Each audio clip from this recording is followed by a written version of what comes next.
Kemudian peraturan jenguk orang sakit nih yang paling penting Bapak Ibu, jangan lama-lama. Sebentar aja.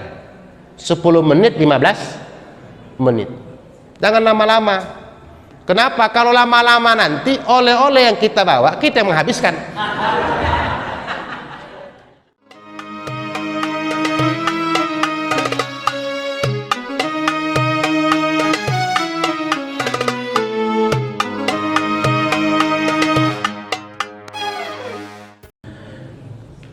Assalamualaikum warahmatullahi wabarakatuh.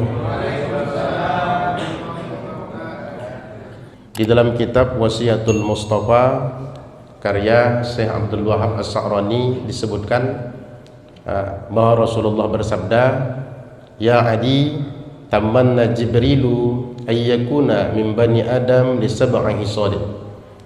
Rasulullah bersabda kepada Ali, "Wahai Ali, bercita-cita malaikat Jibril ingin menjadi manusia dikarenakan ada 7 persoalan." Jadi kalau kita perhatikan Bapak Ibu, sekelas malaikat saja ternyata kepingin jadi manusia. Kenapa dia ingin kali menjadi manusia? Karena ada beberapa amalan manusia ini yang sangat besar pahalanya, sangat tinggi balasannya di sisi Allah, sampai malaikat Jibril ingin jadi manusia agar dia bisa melakukan amalan-amalan tersebut. Makanya kita sebagai manusia jangan sempat Bapak Ibu terlewatkan, tak peduli kepada amalan-amalan yang diinginkan malaikat Jibril untuk dibuatnya kalau dia jadi manusia. Karena kalau kita kaji Bapak Ibu, malaikat Jibril ini kan merupakan pimpinan malaikat. Jadi malaikat itu banyak, jumlahnya yang tahu hanya Allah. Setiap jengkal langit ada malaikat, setiap jengkal bumi pun ada malaikat. Berapa triliun manusia, maka lebih banyak lagi malaikat lagi. Yang tahu jumlahnya Allah. Nah, pimpinannya malaikat Jibril, yaitu Mikail, Israfil dan Israel. Jadi malaikat Jibril ini punya tugas 2. Ada tugas pokok dan ada tugas tambahan. Tugas pokoknya itulah dia menyampaikan wahyu. Karena hari ini para nabi sudah tidak ada, maka wahyu tidak disampaikan lagi oleh malaikat Jibril. Jadi bukan berarti karena dia tak menyampaikan wahyu lalu dianggap orang malaikat Jibril udah pensiun. Malaikat Jibril masih tetap bertugas. Tugas pokok udah nggak jalan, tapi tugas tambahan lain masih ada. Apa tugas tambahan lain lagi yang dibebankan Allah kepada dia? Pertama, menghadiri kematian orang yang meninggal dalam keadaan berwudu. Jadi siapapun yang meninggal dalam keadaan berwudu, datang malaikat Jibril Bapak Ibu. Nah, makanya kita ini biasakanlah berwudu. Begitu batal wudu lagi, begitu batal wudu lagi. Nah, agar entah mana tahu pas lagi saat kita berwudu kita meninggal. Bukan tak ada orang meninggal dalam keadaan berwudu, banyak. Di Medan ini dulu ada satu orang ustadz di hari Jumat, habis khutbah Jumat dia sholat sunat ba'diyah. Pas lagi sholat ba'diyah itu meninggal. Nah, kira-kira kalau orang lagi sholat wudu batal apa tidak? Kan tidak. Nah, ini satu keistimewaan, meninggal dalam keadaan sholat dan wudunya masih ada, hadir malaikat Jibril. Begitu juga beberapa bulan yang lalu kita ada dengar berita di masjid ada seorang imam tetap masjid tersebut lagi khutbah Jumat meninggal. Lagi khutbah Jumat meninggal. Kalau dia khutbah meninggal berarti wudu dia tidak batal Bapak Ibu. Nah, jadi ini juga termasuk keistimewaan yang Allah berikan kepada mereka-mereka yang memang bagus dalam beramal, menginginkan mati dalam keadaan husnul khotimah. Jadi tugas tambahan malaikat Jibril tadi menghadiri kematian orang yang meninggal dalam keadaan berwudu. Yang kedua, mengumumkan kecintaan kepada penduduk langit bahwa ada manusia-manusia tertentu di dunia ini yang dicintai Allah. Itulah dia yang dikenal dengan waliullah. Namanya Bapak Ibu tidak terkenal di dunia, mungkin orang sepele, tapi di langit viral, menjadi buah bibir kalau bahasa kita kan, viral di langit. Tiap malaikat menceritakannya. Jadi siapa yang mengumumkannya itu? Sebagai reporter menceritakannya itu adalah malaikat Jibril. Nah, kemudian yang ketiga, tugas malaikat Jibril lagi adalah menurunkan azab bencana kepada satu penduduk kampung, satu penduduk kota atau desa yang sudah melampaui batas, bangga dengan dosa-dosa, tak teringat mau tobat, dinasehati tak peduli, bahkan tak insaf, tak sadar. Jadi kalau Allah menurunkan azab kepada penduduk tersebut, Allah suruh langsung malaikat Jibril. Jadi sosok malaikat Jibril ini bukan kecil Bapak Ibu. Dia memiliki 600 sayap, satu kepakan sayapnya saja tertutup dunia ini. Itu baru satu kepakan sayap. Dunia ini sama dia kecil lah, mungkin seperti satu butir kacang hijau. Macam itulah dunia ini, gampang aja sama dia, nggak pala sulit. Jadi begitu ditengoknya, mana Tuhan yang mau dihancurkan? Cukup entah diginikan aja air laut tadi, pakai tangan diginikan air laut tadi, kita pun dah kewalahan menghadapinya, sementara bagi dia hanya hal yang sepele Bapak Ibu. Maka itu sekelas malaikat Jibril ini pingin bercita-cita mau jadi manusia, kata Nabi, dikarenakan 7 persoalan. Apa saja itu? Yang pertama yang diinginkan oleh malaikat Jibril itu kalau dia jadi manusia adalah as-shalawatul khamsi ma'al imam, mengerjakan sholat berjamaah bersama imam. Jadi kepengen kali Bapak Ibu malaikat Jibril jadi manusia agar bisa berjamaah bersama imam. Makanya kita yang udah jadi manusia ini jangan lewatkan berjamaah. Walaupun hukumnya Bapak Ibu sepakat ulama bukan wajib sholat berjamaah itu, kalau tidak sunnah muakkad, fardu kifayah. Duanya hukumnya. Kalau nggak sunnah muakkad, fardu kifayah. Tak ada yang mengatakan wajib, karena yang wajib itu sudah jelas Bapak Ibu. Kalau sempat sholat berjamaah wajib, gawat kita yang tak sholat berjamaah berdosa. Itu bagi laki-laki. Tapi kalau bagi perempuan, sholat berjamaah ini hukumnya sunnah. Walaupun sholat di rumahnya lebih baik bagi dia, tapi perempuan berjamaah ke masjid jangan pula dilarang Bapak Ibu. Rasulullah pernah bersabda, la tamna'u nisa'ukum, jangan kamu larang istri-istri kamu, anak-anak kamu yang perempuan untuk berjamaah ke masjid, jangan dilarang. Walaupun rumah bagi mereka jauh lebih bagus, boleh mereka berjamaah ke masjid ini, tapi persyaratannya ada. Apa persyaratannya? Aman di perjalanan. Dari rumah dia menuju masjid aman, tak ada yang mengganggu Bapak Ibu, tak mengkhawatirkan dirinya. Tapi kalau seandainya udah nggak aman, khawatir dia terjadi sesuatu, begitu keluar dari rumah udah ada yang menggonikan dia, menangkap dia. Mungkin dikarenakan terlalu cantik kali, kan begitu Bapak Ibu, begitu keluar langsung kejar orang. Makanya seperti ini usah berjamaah karena tidak aman di perjalanan. Atau suaminya tak izin, ke masjid aku bangnya berjamaah, apa kata lakinya? Tak usah, tak izin aku. Kalau nggak izin aku buat di rumah, sholat sendirian, terserah mau sendirian mau berjamaah. Adalah kalau aku nggak berjamaah, aku sholat berjamaah sama abang saja di rumah, abang jadi imam, aku jadi makmum. Boleh Bapak Ibu. Tapi terkadang protes juga si perempuan ini, gimana Ustaz mau berjamaah sama lakiku, bacaannya berselema hancur, Fatihah aja nggak tamat kata dia, apalagi ayat. Gimana aku mau berimam sama dia? Bisa aku mufarokoh karena bacaannya berselema, istrinya pula mantan qori tingkat nasional pula, kan begitu Bapak Ibu. Jadi kurang pas rasa dia mau berjamaah sama lakinya tadi. Tetap dia pergi ke masjid. Kalau begitu modelnya, janganlah suami pula melarang. Kalau seandainya dia tak bagus pula tak bisa menjadi imam Bapak Ibu. Jadi itu yang syarat kedua. Syarat pertama tadi aman di perjalanan, itu izin suami. Kemudian dandanannya, hiasannya tidak mencolok. Kalau dia pakai minyak wangi, jangan sempat disemprotkannya udah 100 meter tercium orang. Begitu dicium orang rata-rata menengok dia semua. Atau dandannya sangat bagus sekali, asal mau ke masjid macam mau undangan, kan begitu Bapak Ibu. Ini juga termasuk persyaratan yang harus dipenuhi.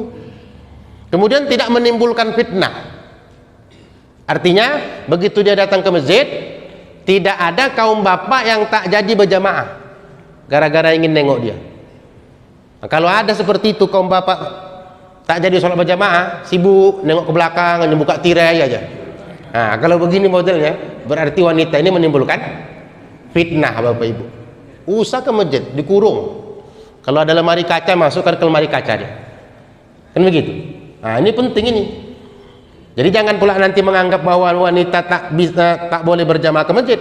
Boleh, walaupun rumah lebih bagus bagi mereka untuk melaksanakan sholat. Karena istri-istri Nabi pun banyak yang berjamaah. Selain istri Nabi pun, istri-istri para sahabat pun ada juga. Pernah satu ketika saat Rasulullah di masjid, ada satu ibu-ibu memberikan sesuatu kepada Nabi di masjid itu. Lalu mereka kasihkanlah sesuatu tersebut di balik tirai. Ini Rasulullah, kata si ibu tadi. Nabi katakan, ini yang mengasih ini laki-laki perempuan ini. Kurasa ini laki-laki yang ngasih ini. Jawablah ibu itu dari balik tirai, aku Rasulullah perempuan, bukan laki-laki. Perempuan itu berinai, laki-laki tak berinai. Ini tangan ibu tak berinai, berarti laki-laki, kata Rasulullah. Berarti di situ kan kita tahu bahwa perempuan ikut sholat berjamaah juga. Jadi jangan sempat kita salah paham, karena udah ada kejadian di Medan ini, satu masjid itu tak ada kaum perempuannya, karena mereka memahami lebih bagus perempuan berjamaah sholat di rumah ketimbang di masjid, Bapak Ibu. Nah, itulah mungkin tak tuntas memahami hadis Nabi itu. Hadirin Bapak Ibu jamaah sekalian yang dimuliakan Allah. Jadi perlu bagi kita ini untuk melakukan sholat berjamaah. Jangan sempat kita tinggalkan, Bapak Ibu, terutama kaum bapak. Carilah waktu-waktu yang longgar sama kita. Kalau nggak bisa maghrib, isya. Tak bisa isya, zuhur, asar. Nah, kalau nggak bisa juga subuh. Kalau subuh nggak bisa, apa lagi? Kurasa dari sekian banyak waktu sholat itu yang agak longgar kan subuh. Subuh, Bapak Ibu, jalan tak macet. Nah, kemudian subuh lebih sunyi, kita pun belum ada kegiatan, karena medannya kan nggak seperti Jakarta. Kalau Jakarta jam 3 udah keluar orang, jam 4 udah keluar, kalau nggak macet kan begitu. Nah, kita udah nggak seperti itu. Subuh jalan tuh masih sunyi, masih bisa orang main bola di jalan. Nah, jadi subuh lah paling tidak. Kalau subuh nggak datang juga ke masjid, apa alasannya? Malas mungkin. Nah, kalau malas lain cerita. Jadi jangan pula dicari alasan. Ngapa maghrib nggak datang? Baru pulang kerja, capek. Ngapa isya nggak datang? Lapar, makan, mau istirahat. Nah, mana zuhur? Lagi di kantor, lagi kerja. Mana asar? Sedang di jalan, kata dia. Ya udah nggak apa-apa. Subuh kemana juga subuh? Nah, subuh malas. Nah, kalau malas lain lah cerita. Karena tak ada obatnya, Bapak Ibu. Tak ada jual di apotek tuh obat malas tuh. Nah, hanya dia sendiri yang melawan kemalasan tersebut. Jadi perlu sama kita ini untuk memperhatikan ini. Kemudian kalau dikaji kelebihan sholat berjamaah ini banyak. Apa kelebihan sholat berjamaah? Yang pertama sekali, pahalanya besar. Al-ajrul azim, besar pahalanya. Berapa ganjaran pahala sholat berjamaah ini? Kalau tidak 25, 27, Bapak Ibu. Kalau kita sholat sendirian, balasannya 1. Bukan 27 atau 25, 1. Kalau mau banyak, berjamaah. Makanya kan ada sabda Nabi, sholatul jamaati afdalu min sholatil fardhi bisab'i wa isrina darajah, bi khamsi wa isrina darajah. Sholat berjamaah lebih utama daripada sholat sendirian dengan 27 derajat. Dalam hadis yang lain dengan 25 derajat. Makanya Bapak Ibu, dari hadis ini sempat menjadi pertentangan para ulama kita. Kenapa satu masalah ganjaran sholat berjamaah Nabi bersabda hingga 2 kali? Nabi sebutkan 27 balasan, Nabi sebutkan juga 25 balasan. Kok bisa begini, kok bisa beda? Kata para ulama. Imam Nawawi coba memberikan jalan keluar. Kata Imam Nawawi, hadis ini bukan pengulangan. Hadis ini berbeda, bukan pengulangan. Hadis ini Rasulullah hendak menegaskan dalam sholat berjamaah, kata Imam Nawawi, pahala yang didapat itu nggak sama. Ada yang 27, Bapak Ibu, ada yang 25. Kok bisa beda-beda? Tergantung keadaan orang yang sholat. Bisa saja imam 27, makmum 25, atau makmum 27, imam 25 Bapak Ibu. Kenapa bisa beda-beda? Tergantung kehusuan sholatnya, tumaknina yang lengkap, kebagusan bacaan, kesempurnaan sunat-sunat yang dia penuhi Bapak Ibu. Nah, jadi kalau kita bisa menjaga itu, kita bisa khusyuk, bisa sempurna, bisa lengkap bacaan, dah kita kantongi 27.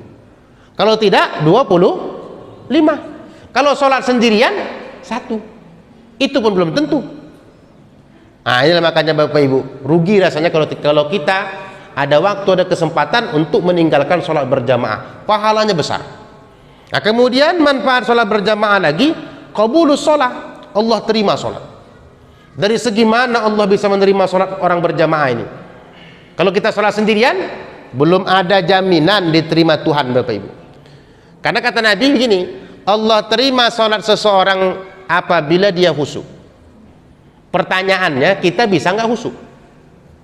Khusyuk itu apa? Sukunul a'dha, tenangnya anggota tubuh, wal jawari. Nah, jadi tenang anggota tubuh kita. Kemudian khusyuk itu juga hudurul qalbi, hadirnya hati. Allah yang diingat, tak ada yang lain. Kita sembahyang bisa begitu? Mana ada bisa kita begitu? Imam aja panjang bacaan ayatnya kita sudah suntuk, batuk-batuk kita di belakang. Nah, anak-anak aja ribut Bapak Ibu di samping, kita udah gondok. Apanya anak-anak ini terlewat kali maghrib ini begini? Kok lari sana lari sini? Anak siapa ini? Habis sembahyang mau ketokokkan kepalanya. Kan begitu? Tak percaya coba tes. Ribut ketawa-ketawa anak itu. Pasti sab 1, sab 2, sab 3 dari mulai kaum bapak, kaum ibu udah gondok. Makanya nanti begitu salam Bapak Ibu, aku yakin orang itu bukan lagi berzikir, nengok anak siapa tadi. Kok ngeri kali, mengganggu kali. Kan begitu? Berarti kita sembahyang tadi tidak ingat Allah, nggak khusyuk. Kan payah. Nah, jadi kalau kita nggak khusyuk sholat sendirian, nggak Allah terima. Tapi kalau sholat berjamaah bagaimana? Karena begini, ketika berlangsung sholat berjamaah, Allah tatap pertama imam dulu. Khusyuk nggak imam? Imam tak khusyuk, beralih ke jamaah. Satu pun tak ada khusyuk, Allah tinggalkan. Nah, taruhlah imam yang khusyuk, pindah ke jamaah, tengok Tuhan. Rupanya imam makmum menghayal sama seperti imam. Lah, tinggalkan Tuhan. Apa kata Allah? Hai malaikatku, cari-carilah dari jamaah yang banyak ini, ada nggak yang khusyuk? 1-2 orang. Atau kalaupun tak jumpa, waktu baca Fatihah khusyuk, waktu ruku khusyuk, waktu sujud khusyuk, waktu i'tidal khusyuk. Nah, waktu duduk antara 2 sujud khusyuk, gabung-gabung sehingga seperti 1 orang yang sholat. Keliling malaikat, capek malaikat, di selfie-nya, di videokannya. Ditengoknya Bapak Ibu satu persatu. Jadi banyak tuh malaikat itu, bukan 1-2, itu banyak keliling untuk memantau. Dipantau dari mulai pertama sholat sampai salam. Kata malaikatnya, Tuhan tak ada yang khusyuk ya Tuhan. Jangankan untuk dijadikan satu kesatuan seperti 1 orang yang sholat khusyuk. Dari mulai membaca Al-Fatihah saja sampai salam, sampai waladhdallin saja nggak ada yang khusyuk. Waktu ruku saja begitu pendeknya ruku, itu juga nggak ada yang khusyuk. Apalagi yang lain. Kata malah malaikat. Udah capek malaikat keliling. Ditunjukkan malaikat lagi buktinya Tuhan. Tidak juga. Jadi jangan kita anggap malaikat kita yang punya selfie Bapak Ibu. Orang itu punya selfie, punya video, divideokan. Sampaikan. Nah, untuk membuktikan bagaimana kelakuan kita sholat berjamaah tadi. Terakhir, karena tak ada, kata Tuhan, hai malaikatku saksikan, demi kehebatan, demi keagungan sholat berjamaah, ku terima sholat mereka semua. Jadi itulah kehebatan sholat berjamaah nih. Walaupun imam tak khusyuk, makmum tak khusyuk, tetap Allah terima karena kehebatan berjamaah itu. Dalam bahasa istilah disebut dengan syafaatul jamaah. Ada syafaat berjamaah, pertolongan berjamaah itu Bapak Ibu. Makanya Nabi nggak pernah melewatkan berjamaah ini. Selama hidup berjamaah, sahabat-sahabat pun begitu. Nah, kemudian yang ketiga, kehebatan sholat berjamaah ini lagi, maghfiratuz dzunub, Allah ampunkan dosa. Ada di antara kita Bapak Ibu yang tak punya dosa? Mana ada? Laki-laki perempuan pasti ada dosa. Baik dosa yang disengaja atau dosa yang tidak disengaja Bapak Ibu. Banyak dosa kita. Dosa-dosa kita itu mungkin udah seperti butir pasir di pantai. Banyak rambut yang tumbuh di kepala kita, lebih banyak lagi dosa kita sama Tuhan. Nah, jadi cara mengikis dosa itu Bapak Ibu kita sendiri. Kita yakin Allah Al-Ghafur, Maha Pengampun, tapi kita mengupayakan agar dosa kita diampunkan Tuhan. Karena Islam tidak mengenal surat penghapus dosa. Nggak ada Bapak Ibu ya. Nah, jangan pula nanti mentang-mentang banyak duit dicarinya, ada nggak jual surat penghapus dosa. Nah, aku beli aja lah biar habis dosa. Itu bukan ajaran kita. Ajaran kita ini ada upaya-upaya mengikis dosa, termasuklah sholat berjamaah. Itu ngikis dosa Bapak Ibu. Makin sering kita berjamaah, semakin banyak Allah kikis dosa-dosa kita. Tak ada nanti dosa kecil beralih kepada dosa besar. Nah, jadi makanya hebat berjamaah itu. Nah, kemudian yang berikutnya, apalagi kehebatan sholat berjamaah ini? Daf'ul waswas wa hibzus minas syaitan. Terhindar sifat waswas, terjaga dari setan. Kita yakin Bapak Ibu, was-was itu nggak ada lagi. Apa itu was-was Ustaz? Keraguan. Kita yakin seyakin-yakinnya, mantap semantap-mantapnya, sholat kita sudah lengkap, sudah sempurna, tak ada kurang. Karena nggak akan mungkin saat berjamaah imam lupa, makmum diam. Mana mungkin? Imam lupa, apa kata makmum? Bantai kalau lupa imam. Pikun kali kau. Udahlah, kami nggak mau mengingatkan kau, karena diingatkan pun percumanya, bukan kau ikutkan, kata dia. Kan nggak ada Bapak Ibu. Asal sedikit aja imam itu selek, udah makmum pun tanpa dikomando langsung mengingatkan. Laki-laki bertasbih, perempuan bertasbih Bapak Ibu. Bukan sekali dua kali, mau kadang berkali-kali. Lupa imam telah, lupa kunut. Nah, makmum udah ribut tuh. Subhanallah. Satu lagi subhanallah. Satu lagi subhanallah. Nah, sampai kadang satu sab semuanya baca subhanallah, subhanallah, subhanallah, subhanallah, subhanallah. Begitu orang. Si imam udah kewalahan dia, ini kok ribut kali lah orang. Aku lupa kunut kok sampai begitu kali, cukuplah satu orang aja negur. Ini kok satu sab.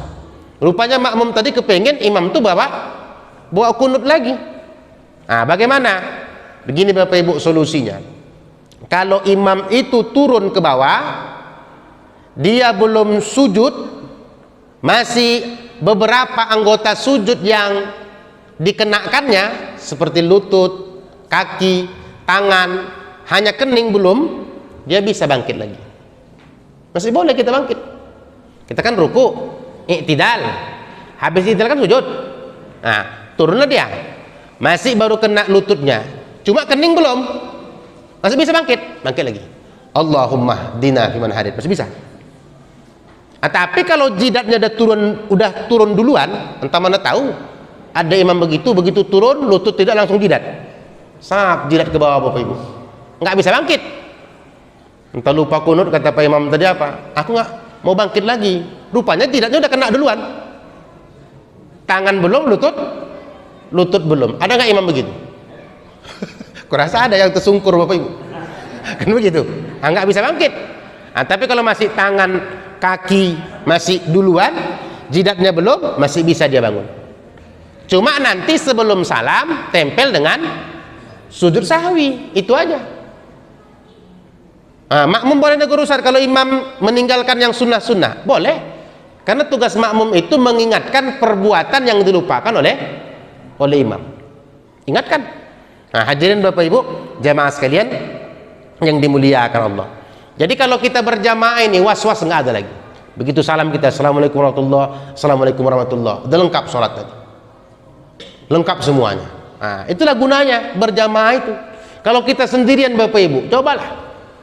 Kalau nggak bingung kita, udah berapa rakaat lah ini? Udah nggak Fatihah aku baca tadi, ulang lagi Fatihah lagi sampai warat dolin amin, belum aku baca lagi, ulang lagi. Kalau ditengokkan malaikat siarannya, 3 kali Fatihah kau ulang-ulang. Memang pelupa lah kau, kata mereka. Boleh Fatihah diulang berkali-kali. Kalau perasaan kita belum kita baca Bapak Ibu, boleh. Yang tak boleh itu berkali-kali diulang itu salam. Tak boleh. Karena kalau udah tutup salam, udah selesai sholat. Tak bisa pula assalamualaikum, salah, assalamualaikum warahmatullahi. Udah nggak bisa, ulang lagi sholat. Nggak bisa dia. Kalau nggak beres itu nggak sah. Sama takbiratul ihram, itu nggak boleh berkali-kali diulang. Kalau seandainya yang pertama tadi kurang mantap, kita ulang lagi, berarti bentuk yang baru lagi. Nggak bisa diperbaharui yang tadi itu. Ini penting Bapak Ibu untuk diingat bagus-bagus. Nah, kemudian yang berikutnya, apalagi kehebatan sholat berjamaah, as-salamatu minan nifaq, selamat dari sifat munafik. Jadi kita Bapak Ibu nggak akan dibilang orang munafik. Jadi jangan kita menganggap munafik itu hanya bercakap bohong, berjanji, berdusta, diberi amanah tak bisa pegang amanah. Bukan hanya itu. Itu dari segi yang biasa-biasa kita tengok ciri-cirinya. Tapi kalau dia nggak mau berjamaah Bapak Ibu, ada aja alasannya. Berjamaah tak mau. Idul Fitri tak mau, Idul Adha tidak, Jumat apalagi, Tarawih pun tidak Bapak Ibu. Dia maunya sholat sekali aja lah, pasti sholatkan orang. Nah, sholat meninggal, itu pun dia di depan. Kan begitu Bapak Ibu. Tak mau berjamaah. Jadi kalau ada orang tak mau berjamaah sama sekali, ini munafik ini Bapak Ibu. Makanya agar kita ini terbebas dari sifat munafik, berjamaah kita buat. Nah, perlu dibuat itu berjamaah. Tak pun di rumah, tak pun di masjid, di rumah. Boleh sama anak, sama istri. Tapi janganlah gara-gara keseringan di rumah, masjid pun tak pernah. Janganlah begitu. Apa gunanya masjid dibangun bagus-bagus? Nah, kemudian yang berikutnya, apalagi kehebatan sholat berjamaah, al-itqu wan najatu minan nar, selamat dari api neraka. Ada di antara kita ini Bapak Ibu yang tahan dengan api neraka? Ada? Ada. Api rokok aja kita udah melepuh. Kan begitu. Api lilin Bapak Ibu. Kayak mana itu? Belum pernah aku tengok begitu hidup lilin tuh orang mematikannya dipukul pakai tangannya. Tak ada Bapak Ibu. Pasti ditiup dulu. Udah agak dingin baru dipegang. Kenapa? Panas. Itu saja kita nggak tahan. Kayak mana lagi nanti api neraka yang 70 kali lipat dari api dunia ini. Nah, jadi untuk memadamkannya, menyelamatkan diri kita ini dari api neraka itu dengan sholat berjamaah. Jadi inilah ganjaran yang dijanjikan Allah kepada orang yang melakukan sholat berjamaah. Jadi karena tahulah balasannya besar, sampai kepengen Bapak Ibu malaikat Jibril mau jadi manusia bisa berjamaah. Nah, makanya kita jangan tinggalkan Bapak Ibu. Cuma gimana caranya Ustadz biar berjamaah ini jamaahnya tenang? Ya, kita harus paham imam dan makmum harus saling kompak. Harus saling kompak. Ini penting Bapak Ibu. Kalau soal anak-anak ribut, saya rasa bisa diatasi. Bagaimana cara mengatasinya Ustadz? Bikin sholat 2 ronde. Ada 3 orang yang memantau. Sudah selesai salam imam, mereka pun sholat berjamaah lagi ronde kedua. Begitu caranya. Jadi dipantau. Wah, begitu ribut anak itu pelotorkan mata sedikit. Wah, pelotorkan mata, ancam-ancam sedikit. Nah, ini maksudnya kucubit nanti kau. Kan begitu. Janganlah dicubit betul-betul, marah nanti mak ayahnya. Kan gertak-gertak aja. Kalau enggak kita gitu kan, dia entah apa-apa dibikin orang. Bisa nanti peci terbang tak kemana-mana. Kadang kain pun Bapak Ibu diangkatnya, lagi sholat diginikannya kain, mutar-mutar, terlepas kain tadi jatuh ke depan imam, terkejut imam, sangkanya tikus. Kan begitu Bapak Ibu. Jadi hati-hati kita ini, kalau kita marah-marah, kita bilang kalau kau nggak bisa tenang, nggak bisa sportif, usah datang ke masjid. Mak ayah kau yang perlu datang ke sini, bukan kau, kata si Najir tadi. Kalau sempat begitu kita bilang Bapak Ibu, kurasa orang tuh besok-besok nggak mau lagi datang ke sini. Malas aku ke masjid, main PlayStation di rumah aja. Kenapa? Galak kali Pak Najir tuh. Kan begitu. Makanya dibikin 2 ronde. Kalau kami begitu 2 ronde. Atau cara kedua, biar orang tuh tenang, dijanjikan hadiah. Nah, kita belikan coklat Bapak Ibu. Siapa yang tenang tak ribut, coklat sudah ada nih. Nah, tiap hari coklat. 1 minggu sakit gigi orang tuh. Kan begitu. Mesti begitu, biar diam, biar tenang. Kan kita kan hanya mengajarkan orang nih kebiasaan datang ke masjid, itunya. Belum paham nih orang tuh hakikat ibadah itu, belum tahu dia. Cuma kita latih dari kecil. Nanti dah mulai dewasa, dia pun dah paham, maka secara otomatis dia akan mencintai masjid. Ini Bapak Ibu, penting untuk diperhatikan. Jadi besar sekali fadilah berjamaah. Nah, kemudian yang berikutnya, apalagi yang diinginkan malaikat Jibril kalau dia jadi manusia? Mujalisatul ulama, menghadiri majlisnya ulama. Apa itu majlis ulama? Majlis ilmu.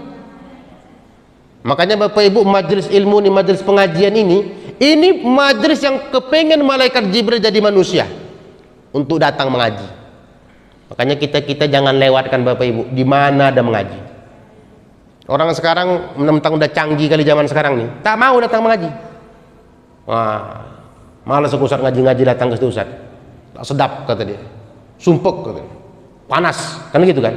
Jadi kok ngajinya bagaimana? Online, YouTube kata dia. Macam kan YouTube-nya. Nah, YouTube, tengok siaran langsung Ustaz. Sama adanya. Kalau sempat sama Bapak Ibu, kalau sempat sama, rugi yang kita ngajar di sini. Pasti ada beda. Menuntut ilmu hadir langsung, barokah ilmu itu dapat. Dapat barokah ilmu. Dapat doa malaikat. Nah, ini yang tidak didapatkan kalau kita nggak hadir langsung. Tak dapat kita Bapak Ibu. Nah, kita tengoklah siaran langsung YouTube. Apa ditengok itu dari awal sampai akhir? Aku yakin separuh-separuh aja. Apalagi orang sekarang kan nengok sebentar aja dah, tahap gantinya lagi lain. Apalagi tengoknya di bawah itu ada yang agak aneh-aneh sedikit. Udah itu yang ditengoknya, bukan siaran langsung tadi. Barokahnya nggak dapat Bapak Ibu. Kemudian lebih cepat lupa kalau kita yang nggak langsung. Nah, makanya di mana ada majelis ilmu itu hadiri, besar fadilahnya. Doa malaikat akan kita dapatkan. Kemudian ini dicatat sebagai sebuah pahala Bapak Ibu. Lebih bagus nih, lebih bagus kita menghadiri majelis ilmu, duduk kita di situ, ketimbang kita berjihad, ketimbang kita bersedekah dengan sekian banyak sedekah yang kita keluarkan. Nah, di samping itu majelis para ulama ini akan membuat hati tenang. Apa tak tenang pula? Diingatkan Allah, diingatkan Tuhan, diingatkan sorga, diingatkan neraka, diingatkan beramal. Tenang Bapak Ibu. Kan sudah disebutkan Quran tuh kan, ala bizikrillah tatmainnul qulub. Banyak ingat Allah, hati tenang. Tenang. Tapi kalau banyak ingat utang, hati gelisah. Kayak itu. Kalau mau tenang, ingat Allah, ingat mati Bapak Ibu. Jadi hebat tuh majelis para ulama tersebut. Ada itu apalagi semangat ibadah. Rata-rata ulama selalu memotivasi jamaahnya untuk beribadah. Tengoklah penjelasan para ulama itu. Tak ada Bapak Ibu para ulama itu yang tak semangat ibadah.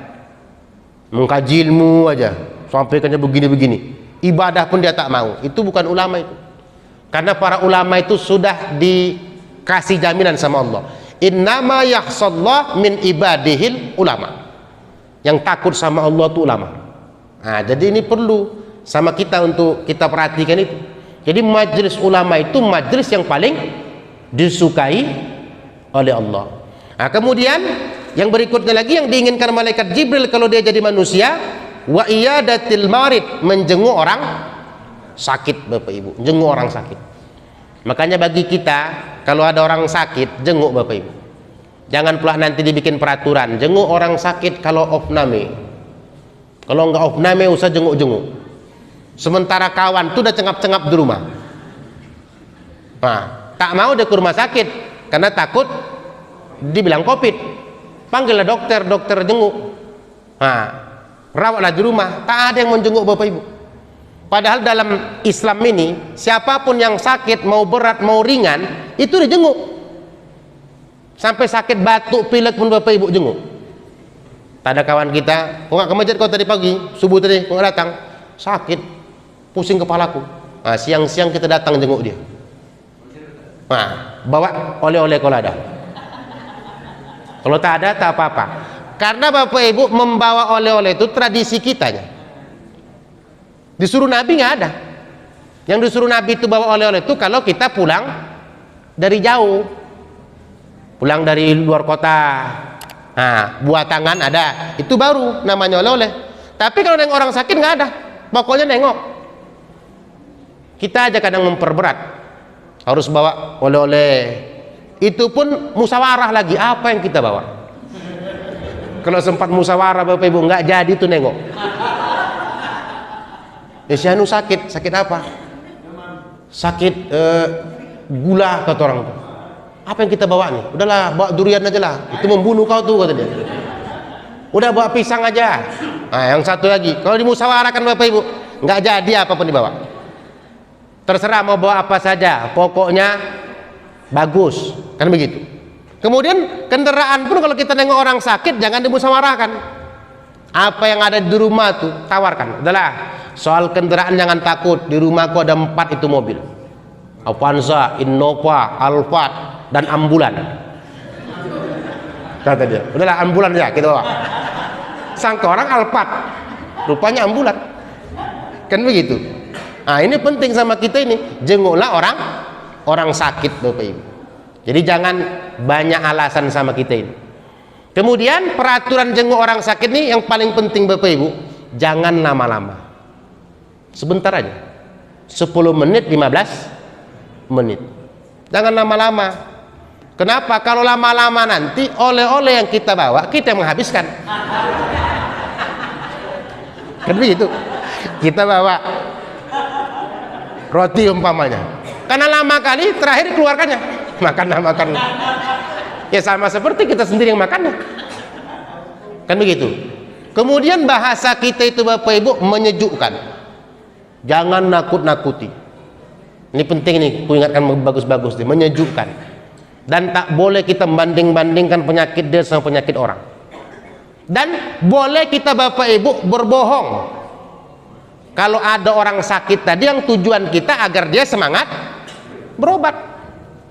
Kan ada kadang-kadang begitu kita tengok, coba kau tengok dulu muka aku, pucat tidak? Oh, enggak, cerah, enggak pucat. Padahal udah pucat. Jangan kita bilang, wah pucat ngeri kali kau ya. Enggak boleh Bapak Ibu. Pokoknya kita kasih motivasi semangat. Wah cerah, semangat kau, yakin kau berobat. Jangan kau putus semangat. Obat tuh perentaranya tuh, pokoknya kau semangat. Padahal kita habis keluar pandang-pandangan kita, ngeri kan. Kan begitu. Rupanya obat yang paling hebat tuh Bapak Ibu adalah keceriaan, semangat. Itunya. Kalau kita kan tidak, menakut-nakuti. Tambah lagi kawan datang nakut-nakuti. Datang kawan tanya, sakit apa kau? Ke jantung kata dia. Hati-hatilah kau, tadi pagi tetangga mati sakit jantung. Kalau begini Bapak Ibu, gawat kita. Nah, makanya kalau kita ada waktu jenguklah orang sakit. Ya, sampai di sini Bapak Ibu kaji kita. Demikian Bapak Ibu, atas segala kekurangan saya mohon maaf. Assalamualaikum warahmatullahi wabarakatuh.